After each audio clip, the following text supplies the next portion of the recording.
Hello, everyone. Rest in peace, beautiful bookshelf background. We'll have another different one from this soon. Let's do a May wrap-up, because I'm trying to keep up on wrap-ups, even though it's only like 3 books, and one of them was a reread. But I told myself this year that even if it's a couple books, it's fine. Like, I can talk about a book for a long time. It's okay if the wrap-up is shorter. My videos are too long anyways.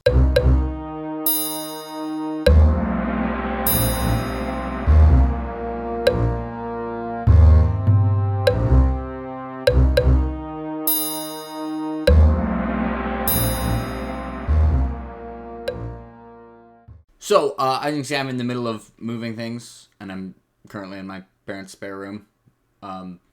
So, this is the background for all the videos I recorded in June, which, given that it's me, is probably only this one. I do have one video that I recorded with the previous background that I'll get out in June. It's not like I have to edit it. I just need to be not lazy enough to, actually go upload it. Anyways, I read 2 books. And or 3 books, 2 new ones. And the main reason is because the first book I read that I can't hold up physically because it's in a box over, there somewhere. And that was The Lonesome Crown by Brian Lee Durfee. Now, someone on a Discord, I forget which, asked, what are your reading goals for 2024? And my reading goal was to read The Lonesome Crown by Brian Lee Durfee, because I procrastinated it for too long, because it was long. And I was like, what if I don't remember what happened in The Blackest Heart? And it was really long. It took me a month to read it almost. And I didn't remember that well what happened in The Blackest Heart.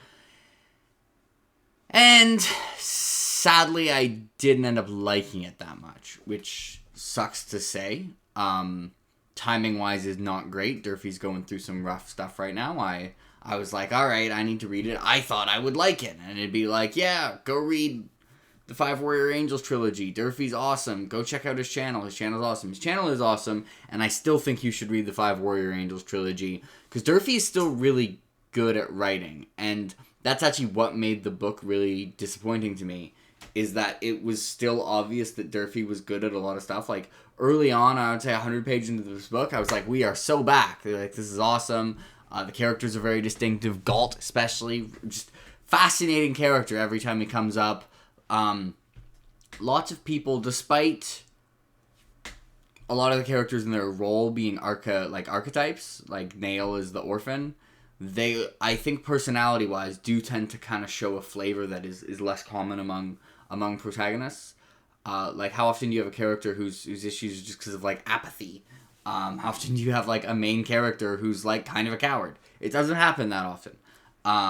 Not saying which main character is kind of a coward, but one of them. There's a few main characters, that is. But it had and it also, in fairness, we're getting all the positive stuff out of the way. It had some insanely, epic stuff. Do you know the scene in Mad Max Fury Road where they're driving on and you're on the back of the car and you go around the corner and you see there's this crazy dude playing a double guitar that's also a flamethrower, and it's whoa, this is wild. That's the vibe that Durfee's going for in this series, and sometimes it works. Now there's negative stuff. I think my biggest issue with this book is it had what I would call red shirt syndrome, where this is a massive story that's massively epic and massive in scale. And it gives the impression that there's 25 real people. And the reason it gives that impression is Durfee is really, I'm going to pivot and then pivot back. It's going to make sense. We're going to reel it in. Durfee writes a lot of duels, and he's good at subverting duels, where the unexpected result happens for a duel, and it makes it feel gritty and tense. And anything can happen in the duels, and anything can happen in the fights, as long as you're fighting someone who has a name. And then people will fight 10 trained, armored opponents at the same time, and will just kill them. Or a group of this happened too many times. A group where it started getting predictable, and I was just like, yeah, whatever, this is bullshit. 2 or 3 named characters, and like a dozen red shirts. The red shirts is a reference to Star Trek, by the way, for those who don't know, where like in the original series, you would have like, they'd go on an away mission, and the people in the away team would be like Captain Kirk, Spock, McCoy, Scotty, and then like 2 random security guards who are just like Bob, Jim, who would always have red shirts. And, like, right away, you'd be like, so these are the people that are gonna die to make the threat look threatening. And that's what kept happening. Like, they would go, and they'd fight this thing, and the bad thing that they're fighting would just, like, kill all the red shirts without any difficulty. Like, you know, in the second Pirates of the Caribbean movie, there's, like, the Kraken, and when it's eating the no-name ships, like, you just see, like, the ship just plunges, but then when it's attacking the protagonist, it, like, does this big, long way of attacking the ship. It was like that. Like, the bad things, they just show, like, look, we can kill all these trained, armored knights easily. And they're no threat. And then they die. And then they get defeated by the main characters. And it just keeps happening. Well, just had a random alarm go off, and then went downstairs and nothing was wrong, so don't know what that was. Maybe it's the you're saying mean things about Durfee's books alarm, and I should stop. But sorry, I mean, I'm going to say what I thought of the book. Also, that was my main issue with the book. And then I would also say for a lot of the first half, it felt like a bunch of assorted groups who, like, had miscellaneous goals. And it was just, it didn't feel like it was progressing towards the fiery absolution that I kind of knew would be the... that's not a spoiler, everyone. Like, they're alluding to fiery absolution this entire trilogy. And fiery absolution was pretty cool. It was, I would say it was insane, and it was insane in the good and the bad ways. It was insane in that was like, this is crazy, what is going on? And also just like, but wait, why are those 2 fighting? Like, are they just a bunch of people that feels like decide to kill each other? And sometimes, like, the action is described very physically, and I'm just like, you know, I can picture this, which isn't good, because I can picture it not making sense. So despite all that complaining, I gave it a score above 5. I had like a 5 point something out of 10. I'm checking this live. I was about to say 9, but actually I think that feels high for how many complaints I had. I think I gave it like a 5.5. 5.5? That's what my gut said. 5.6. Okay. 5.6 out of 10. Because Durfee's just good at a lot of things. He just has good writing line by line. It's vivid. The world building's very good. It had... I'm not a huge trope subversion guy, but this had one of the best trope subversions that I have ever seen, in a way that, like, actively adds to the story, even if it wasn't subverting a trope. Like, even if it was the story, it just makes... it makes previous bits of the series better in hindsight. So, I still think this is a series worth checking out. Lots of people love The Lonesome Crown, and I still think the first 2 books go really hard. So I wouldn't bail on it because of this, but I do have to say I was... it was one of the more disappointing reads I'd had in a while. Not one of the worst, just disappointing because I expected it to be really good. It is worth noting also, every author gets a mulligan. I have yet to encounter an author who's written, like, a lot of books where I've yet to have one that I'm, like, lukewarm on. There's authors, and this includes Durfee, because I didn't dislike The Lonesome Crown. I just kind of barely liked it. There are authors where I dislike, but pretty much everyone, like, you know, if you get up to 8 or 9 books, there's going to be one book where I'm pretty lukewarm on. And hopefully this is it for Durfee's, and then the next 6 can be bangers. Anyway, the other new book I read was To Like the Lightning by Ada Palmer, which is book 1 of Terra Ignota. I enjoyed this a lot more. I really enjoyed it quite a bit. I think this also arguably had a little bit the thing where while reading, it was hard to tell where the macro story was going, where it was like a lot of like reading scenes, and I was like, wow, that was a really good scene. I don't actually know how this contributes to what this book is about. But it really wrapped it up at the very end, and I was kind of like, oh. Fascinating world. Like, the world building, really incredible. Kind of invented a new social structure, and then also imagined the problems of that feels plausible, and then also imagined the problems of that social structure. Great unreliable narrator. I think inspired by Gene Wolfe, like Severian-esque. I might even like Mycroft's narration more than Severian's. It's hard to say.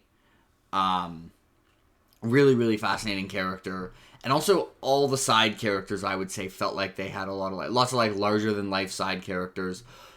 A lot of focus on political intrigue in this book, I would say. It's definitely a book for if you enjoy political intrigue. This is a good one for you. I will say, in book 1, a lot of the political intrigue felt somewhat obtuse. Generally, the book was not as challenging or confusing as I expected it to be.